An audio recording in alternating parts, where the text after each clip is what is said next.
মেয়েরা বীর্য খেলে ছেলেদের কি হয়? অনেক সময় গুজবে অনেকে কান দিয়ে থাকেন। আসলে এটা কি গুজব নাকি সত্যি সে বিষয়টি নিয়ে কথা বলবো। আমি কাউন্সেলিং এবং সেক্স থেরাপিস্ট আসাদুজ্জামান রাজু। বরাবর মতো একটা রিকোয়েস্ট আমি আপনাদেরকে করতে চাচ্ছি যে আমাদের এই যে চ্যানেলটি এটা মেন্টাল হেলথ রিলেটেড।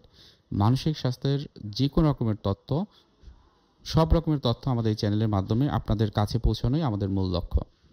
এইখানে ধর্ম, সামাজিকতা এবং মেডিকেল সায়েন্স সব কিছুকে কিন্তু গুরুত্ব দিয়ে কিন্তু ভিডিওগুলো তৈরি করা হয়ে থাকে। সুতরাং আপনাদের সাপোর্ট দরকার হয়। এই জন্য দরকার হয় আপনারা সাবস্ক্রাইব করবেন, আমাদের চ্যানেলটা অন্যদের কাছে শেয়ার করতে পারেন। বিভিন্ন রকমের ভিডিও আছে, দেখবেন কোনো না কোনো ভিডিও কিন্তু আপনাদের কাজে লাগবেই।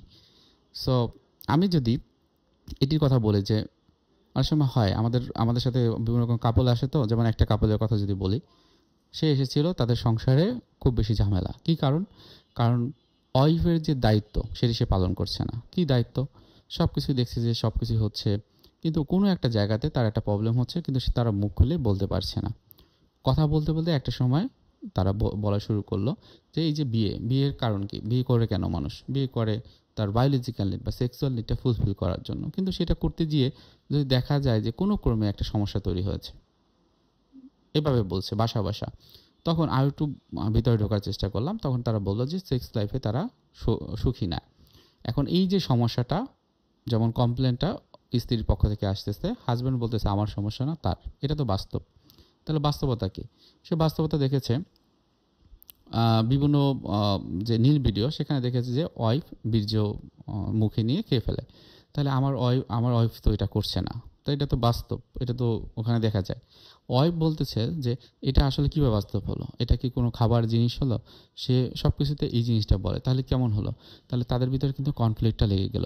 এখন এই কনফ্লিক্টটা আসলে গুজব নাকি সত্য সেটা তো আপনারা জানবেন।